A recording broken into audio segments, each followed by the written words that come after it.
Hello मेरे प्यारे बच्चों, मैं हूं सुधीर पांडे और आप देख रहे हैं 100 times education the branch of knowledge. तो बच्चों, इस समय हम लोग पढ़ रहे हैं क्लास 12th की बायोलॉजी चैप्टर नंबर 3, जिसका नाम है रिप्रोडक्टिव हेल्थ, मतलब जनन स्वास्थ्य। तो बच्चों, हम लोग जो है जनन स्वास्थ्य में इस समय ये पढ़ रहे हैं कि क्या होते हैं गर्भ निरोधक क्या उपाय, मतलब मेथड ऑफ कंट्रासेप्शन। तो हम लोग बेटे अभी तक जो है नेचुरल मेथड देख चुके हैं, मतलब प्राकृतिक तरीकों से कैसे क्या है गर्भधारण से बचा जा सकता है। और हम लोगों ने बेटा देखा है बैरियर मेथड से न अवरोध उत्पन्न करके कैसे हम गर्भ धारण से बच सकते हैं। और बच्चों, आज हम तीसरा जो है मेथड देखेंगे, जिसका नाम है इंट्रायूटेराइन क्या है डिवाइसेस। इंट्रायूटेराइन डिवाइसेस को हिंदी में हम लोग कहते हैं अंतःगर्भाशयी क्या है युक्तियाँ। इसका प्रयोग करके हम लोग क्या है प्रेगनेंसी से बच सकते हैं।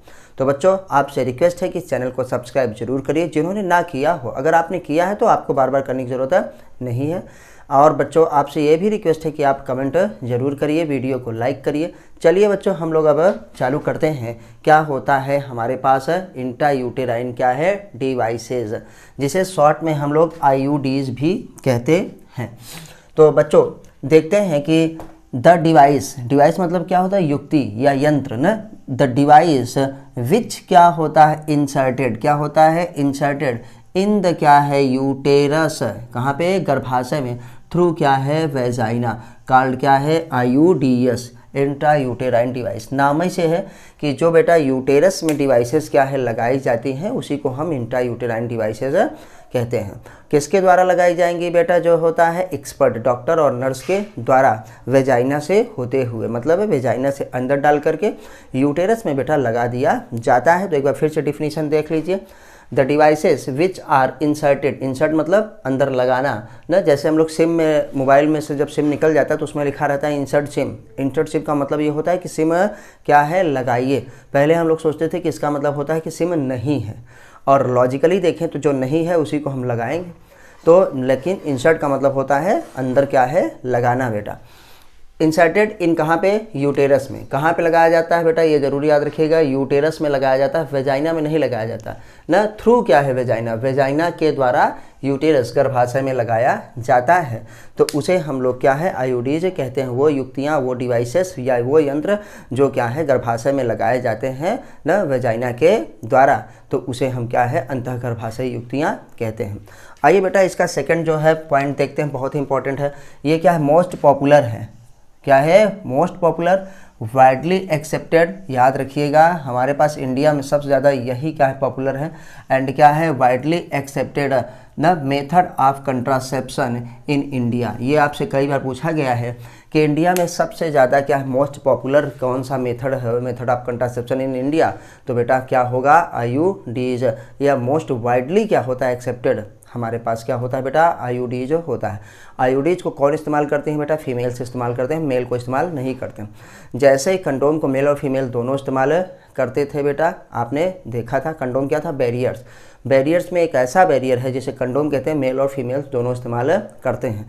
बाकी की जितने भी हमारे पास कंट्रासेप्टिव मेथड्स हैं उसको जो होता है बेटा क्या है फीमेल ही इस्तेमाल करती हैं। तो याद रखिएगा कि IUDs को इंट्रायूटेराइन डिवाइस को कौन इस्तेमाल करता है, फीमेल से इस्तेमाल करती हैं। अब आते हैं बेटा कि इसको द डिवाइस इंसर्टेड, इस डिवाइस को किसके द्वारा लगाया जाता है बेटा, बाय डॉक्टर्स, क्या है बाय डॉक्टर्स एंड एक्सपर्ट क्या है नर्स। या तो डॉक्टर लगाए या तो एक्सपर्ट क्या है नर्स लगाए। एक्सपर्ट मतलब जो अनुभवी हो, जिनके पास एक्सपीरियंस अच्छा खासा हो ना। तो बेटा इन द यूटेरस थ्रू क्या है वेजाइना, फिर बार बार आ गया कहाँ पे लगाया जाता है, यूटेरस में लगाया जाता है वेजाइना के द्वारा, मतलब योनि के से न ले जा करके उसको हम लोग लगा देते हैं। तो बच्चों याद रखिएगा कि आपसे ये भी पूछा जा सकता है कि कौन से ऐसे डिवाइसेस हैं जिनको क्या है आप खुद से लगा सकते हैं। तो जैसे जो बैरियर्स थे उनको हम खुद से लगा सकते थे, कंडोम हो, चाहे डायफ्राम हो, चाहे सर्वाइकल कैप्स हो, चाहे वाल्व्स हो, उनको फिर से लगाया जा सकता है, अपने से लगा सकते हैं, अपने से निकाल सकते हैं। लेकिन ये हमारे पास जो IUDs हैं महाराज, इनको हम लोग क्या है अपने से जो है नहीं लगा सकते हैं। ये जरूर याद रखिएगा, इसको डॉक्टर या एक्सपर्ट नर्स के द्वारा ही लगाया जाता है। अच्छा, अब आते हैं बेटा टाइप्स ऑफ IUDs कितने प्रकार की होती हैं। जैसे हम लोगों ने बैरियर्स में देखा था, नेचुरल मेथड में देखा था। नेचुरल मेथड भी 3 प्रकार का था बच्चों। उसमें सबसे पहले क्या था, पीरियोडिक अब्सेंस था ना, कि जब हमारे पास 10 से 17 वाला दिन होता है मेंस्ट्रुअल साइकिल का, उसमें हम लोग क्या क्वाइटस ही ना करें। हमारे पास और क्या था, विड्रॉल पेनिस या क्वाइटस इंटरप्शन, मतलब क्वाइटस को ही, संभोग क्रिया को ही बीच में रोक दें, जिसमें पेनिस बाहर निकाल लिया जाता था ताकि इंसेमिनेशन ना हो। बच्चों हम लोगों ने ये देखा था ना। तो इसी प्रकार से हमारे पास क्या होता है, बैरियर्स में भी क्या थे, कंडोम थे, डायफ्राम, सर्वाइकल कैप्स और क्या है, वाल्व्स वगैरह हमारे पास था। नेचुरल में एक और था जिसे हम लोग लैक्टेशनल एमिनोरिया कहते थे, कि अगर माँ अपने बच्चे को दूध 6 महीने तक पिलाती रहेगी तो उसमें मेंस्ट्रुअल साइकिल नहीं होगा, मैक्सिमम 6 मंथ तक, और प्रेगनेंसी नहीं होगी, क्योंकि जब मेंस्ट्रुअल साइकिल नहीं होगा तो वो अब नहीं आएगा। तो बैरियर्स में भी बेटा हमारे पास थे जैसे डिवीज़न, वैसे कि ही आईयूडीज़ में भी हमारे पास डिवीज़न है। जरूर याद रखिएगा कि टाइप्स ऑफ आईयूडीज़ मतलब अंतःगर्भाशयी युक्तियाँ जो है कितने प्रकार की होती हैं। आइए अब उन युक्तियों को देखेंगे आखिर होती कौन कौन सी हैं ना।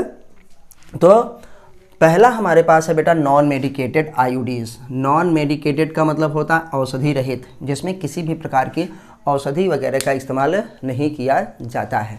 नॉन मेडिकेटेड मतलब औषधि रहित। ये क्या होता है, थोड़ा बहुत क्या होता है, बैरियर, जैसे हमारे पास फीमेल कंडोम था ना, जैसे डायफ्राम, सर्वाइकल कैप्स ना, वाल्व से उससे मिलता जुलता होता है। आपको लिखा है लिप्स लूप, क्या होता है, लिप्स लूप। तो लिप्स लूप आप जानते हैं बेटा, लूप क्या होता है, चारों तरफ का क्या है, जो घेरा, अगर कोई स्थान चारों तरफ से घिरा हुआ है तो उसे हम लूप कहते हैं, ठीक है। तो ये लिप्स लूप ऐसा है कि ये वेजाइना से हो करके सीधे क्या है, यूटेरस को, लिप्स को ना, यूटेरस की ओपनिंग को क्या कवर कर देता है। तो इससे बेटा क्या होता है, इंसेमिनेशन ही नहीं हो पाता है। तो नॉन मेडिकेटेड, यही सब क्वेश्चन पूछा जाएगा, ये तीनों बहुत पूछा जाता है। नॉन मेडिकेटेड आईयूडीज, उसका एग्जांपल क्या है बेटा, लिप्स लूप। कौन सा बेटा, लिप्स लूप होते हैं, लिप्पस लूप भी कुछ लोग इसको पढ़ते हैं।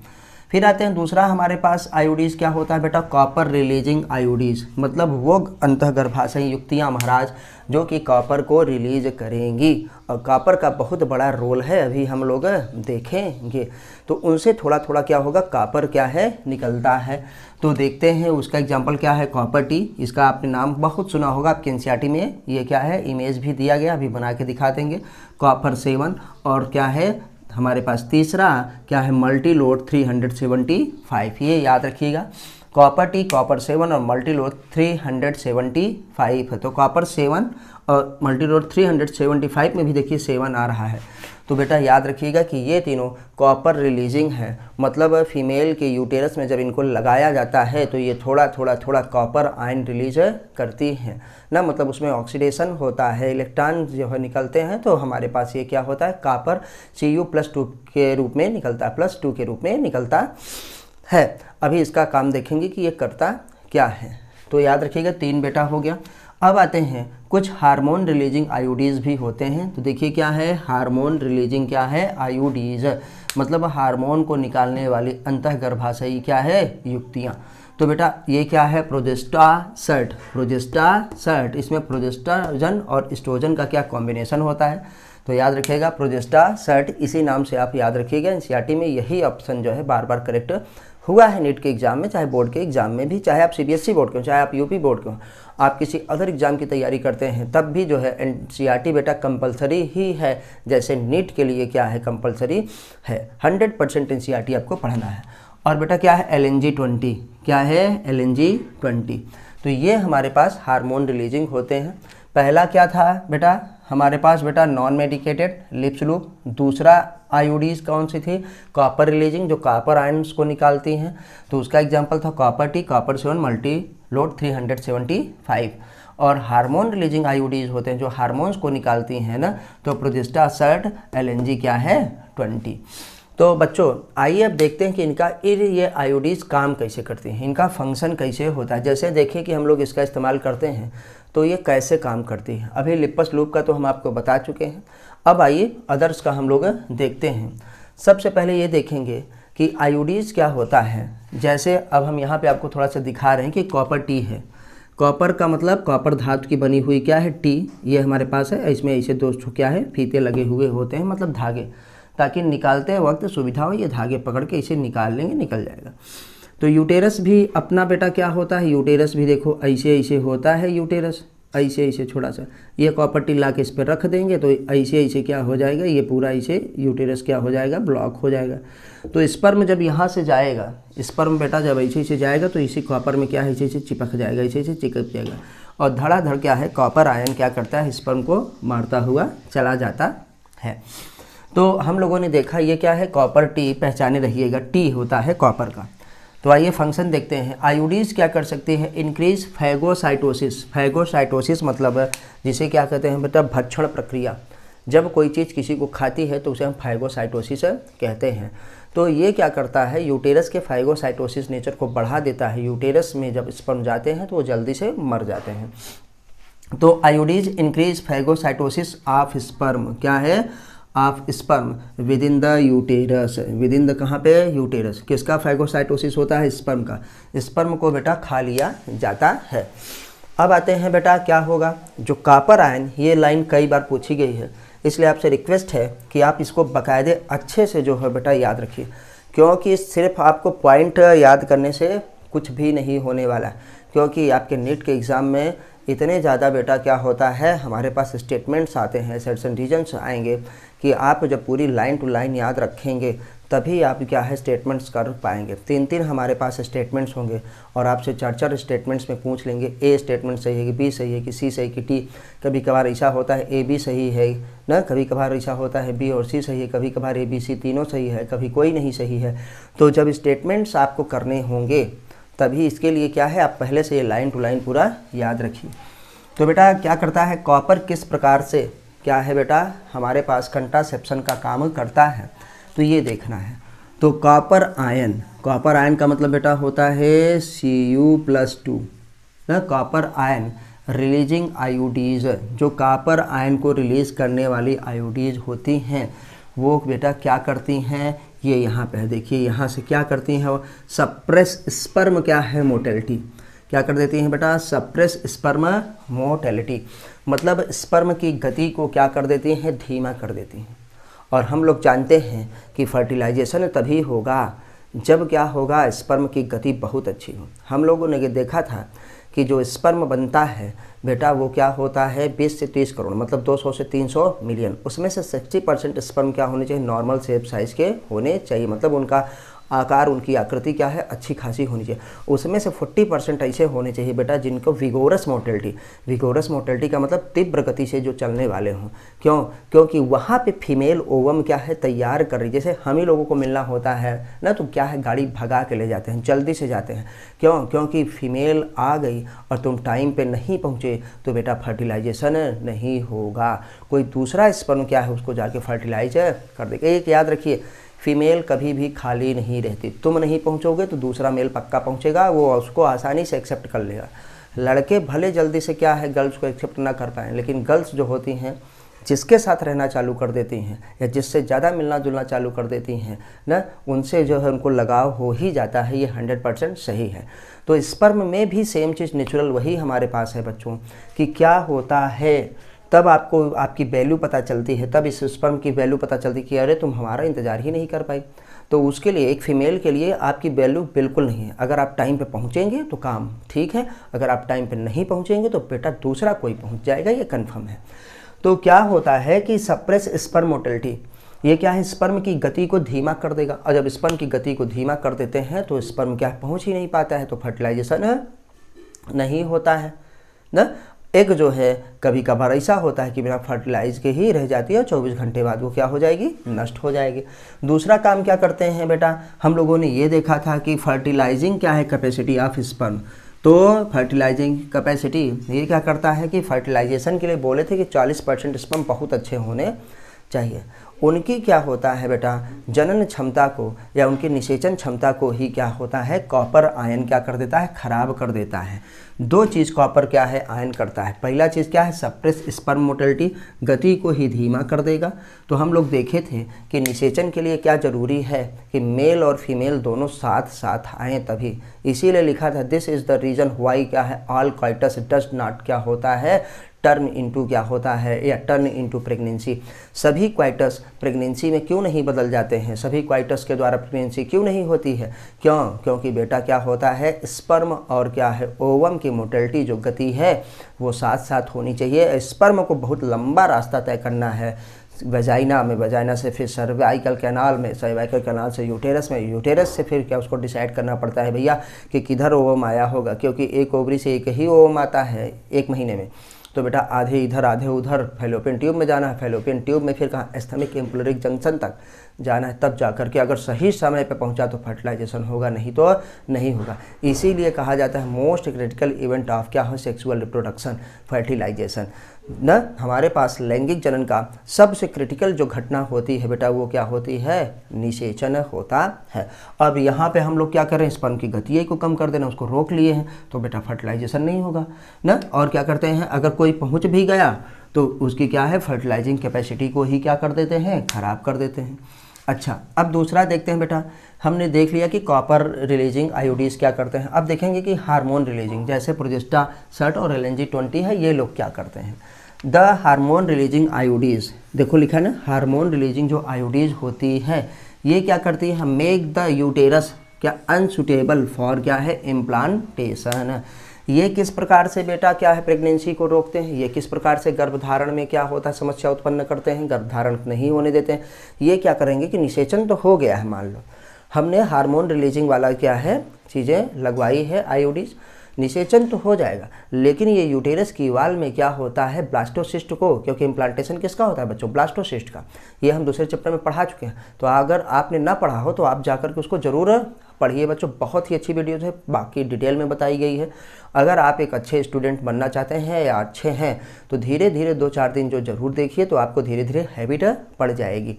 तो बेटा क्या होता है कि यूटेरस अनसुटेबल फॉर क्या होता है, इम्प्लांटेशन। तो हार्मोन रिलीजिंग जो आयोडीज होती हैं यूटेरस को, गर्भाशय को क्या अनसुटेबल बना देती है, अनुकूल नहीं रहता, प्रतिकूल हो जाता है फॉर क्या, इम्प्लांटेशन। यूटेरस के इंडोमेट्रियम को क्या है, झकझोर देंगी ना। ऐसा लगेगा कि क्या है, जैसे हमारे पास जब हार्मोन्स, आप दवाइयाँ खाएंगे तो हार्मोन्स का लेवल आपके शरीर में बढ़ जाएगा। अभी आपको जब पिल्स वगैरह जो हमारे पास ओरल कंट्रासेप्टिव मेथड्स हैं ना, उसको जब पढ़ाएंगे तो उसमें डिटेल में बताएंगे। तो यूटेरस में ऐसा स्थिति पैदा कर देता है कि वहाँ पे इम्प्लांटेशन ही नहीं होता, और जो फर्टिलाइज हमारे पास ओवम होता है, जो अब जाइगोट बन गया है, वो वेजाइना के थ्रू क्या है, शरीर से बाहर निकल जाता है। ये याद है रखिएगा कॉपर वाले को, तो उसको बच्चों जरूर, ये कई बार नीट में पूछा जा चुका है। एंड क्या, सर्विक्स होस्टाइल, और ये क्या करता है, cervix hostile to the sperm न। सर्विक्स क्या करता है, होस्टाइल मतलब बांध लेता है, जैसे हम लोग हॉस्टेस कहते हैं, हॉस्टेस मतलब जो बंदी हमारे पास होते हैं, तो ये भी क्या करता है, स्पर्म को रोक लेता है। सर्विक्स वैसे भी बहुत पतली सी जगह होती है, उसको और ऐसे सिकोड़ देगा, एकदम सर्विक्स चिपक जाएगा और स्पर्म ही अंदर नहीं जा पाएगा। जो चला गया मान लो तो उसका क्या है, इम्प्लांटेशन नहीं होने देगा। ये भी याद रखिएगा। 2 पॉइंट इसके हैं, 2 पॉइंट इसके हैं, याद रखिएगा। अब आते हैं बेटा हमारे पास, थोड़ा सा और देखेंगे कि जो हमारे पास ये आइडियल कंट्रासेप्टिव्स किसके लिए है, फीमेल के लिए। आयोडीज इंट्रायूटेराइन डिवाइस, आइडियल कंट्रासेप्टिव, ये भी आपसे पूछ लेंगे, ये आपसे ज़रूर पूछ लेंगे। आइडियल कंट्रासेप्टिव्स फॉर क्या होता है, फीमेल, या मोस्ट वाइडली क्या होता है, एक्सेप्टेबल, या मोस्ट वाइडली क्या होता है बेटा, पॉपुलर। हमारे पास जो आयोडीज कंट्रासेप्टिव है उसका नाम क्या है, आयोडीज इंट्रायूटेराइन डिवाइसेज होता है। तो आयोडीज आइडियल कंट्रासेप्टिव फॉर क्या होता है, किसके लिए बेटा, फीमेल्स के लिए होता है। Who want to delay pregnancy न, उन महिलाओं के लिए ये है कि जो क्या होता है बेटा, प्रेगनेंसी को डिले करना चाहते हैं, मतलब अभी गर्भधारण नहीं करना चाहते, अभी बच्चे नहीं पैदा करना चाहते। या ऐसी भी महिलाओं के लिए है जिनका एक बच्चा हो गया है और दूसरे बच्चे में काफ़ी अंतर रखना चाहती हैं। अंतर का मतलब कि एक बच्चा 5-6 साल का बड़ा हो जाए तब हम दूसरा बच्चा करेंगे, तो उनके लिए ये क्या है, आइडियल है। ये भी याद रखिएगा। IUDs the ideal contraceptive for females who want क्या होता है, डिले प्रेगनेंसी न, जो गर्भावस्था लेट से चाहती हैं, अभी नहीं चाहती हैं। और क्या है, स्पेस बिटवीन न चिल्ड्रंस, जो बच्चों में अंतर रखना चाहती हैं। तो ये बेटा हमने देखा क्या है, आयोडीज। अब थोड़ा सा आपको आयोडीज का साइड इफ़ेक्ट भी बता देते हैं कि जो महिलाएं आयोडीज में, जैसे ज़्यादातर सबसे पॉपुलर हमारे पास कौन सा लगवाते हैं, कॉपर टी। क्या है बेटा, कॉपर टी। तो कॉपर आप जानते हैं कि एक हमारे पास धातु है जिसका परमाणु क्रमांक आप जानते हैं कि 29 होता है। इसमें से क्या होता है, जब धातुएं जो होती हैं वो इलेक्ट्रॉन को निकालती हैं तो उसे हम लोग ऑक्सीकरण कहते हैं, मतलब इलेक्ट्रॉन का निकलना ऑक्सीकरण कहलाता है। तो जो कॉपर है वो कॉपर आयन में बदल जाता है। तभी कॉपर आयन यहाँ पे लिखा है कि कॉपर आयन क्या करता है, suppress sperm motility and fertilising capacity of A sperm. तो अगर आप जो है 2 साल का या 3 साल का लगवाते हैं तो ठीक है, 1 साल का लगवाते हैं तो भी सही है, तो 6 महीने से लेकर आप 5 साल तक का लगवा सकते हैं। लेकिन जब जो है आदमी लगातार 4-4, 5-5 साल लगवाए रहते हैं तो स्पर्म क्या करता है, कॉपर क्या करता है, यूटेरस की जो एंडोमेट्रियम है उसको बेटा क्या है, काटना चालू कर सकता है, किसी में, सब में नहीं। तो उसमें ब्लीडिंग ज़्यादा होने लगती है फीमेल में। जब पीरियड्स आता है तो क्या होता है, ब्लीडिंग ज़्यादा आएगी, कभी कभार होगा इरेगुलर पीरियड हो जाएगा, समय से पहले हो जाएगा, कभी कभार ऐसा होगा हो भी नहीं करेगा। तो बेटा इसके ये थोड़े साइड इफ़ेक्ट हैं, सर चकराने लगता है, फीवर टाइप का लगता है। तो आप जब लगवाइएगा, अगर आपकी जानकारी में कोई लगवाता है तो उनको आप ज़रूर बताइए कि कम समय वाला लगवाएं, ना मैक्सिमम 3 साल तक वाला, उसके बाद फिर इसको निकलवाना पड़ता है। तो इसलिए जो होता है आईयूडीज में जो कॉपर टी वगैरह है ये सबको सूट भी नहीं करता है। तो अगर आपको 5-6 महीने तक में आपको आराम नहीं मिलता है, जैसे आपने लगवाया और आपके साथ ये सब होने लगा या जब होने लगे, तो डॉक्टर से ज़रूर मिलिए और उसको निकलवा दीजिए। ठीक है, बहुत सारे मेथड हैं, जो मेथड आपको अभी अंतिम में बताया जाएगा, कितने सारे मेथड हैं कंट्रासेप्शन के, जो आपको सही लगता हो आप उसका इस्तेमाल करिए, जो आपको सूट ना करे और उसको आप तुरंत हटवा दीजिए। तो बच्चों आपको ये वीडियो कैसी लगी आप हमको कमेंट के माध्यम से ज़रूर बताइए ना, और चैनल को सब्सक्राइब जरूर करिए, जिन्होंने ना किया हो वीडियो को लाइक भी करिए। तो फिर मिलते हैं अगली वीडियो पे ना, जिसमें हम लोग पढ़ेंगे कौन सा, ओरल कंट्रासेप्टिव, उसके बारे में बातें करेंगे, जिसमें पिल्स मतलब दवाइयों का हम लोग अध्ययन करते हैं। चलिए बच्चों, तब से आप एनसीईआरटी जरूर पढ़िए, एमसीक्यू जरूर करिए। फिर मिलते हैं अगली वीडियो पे, तब तक नमस्ते, जय हिंद, जय भारत, वंदे मातरम।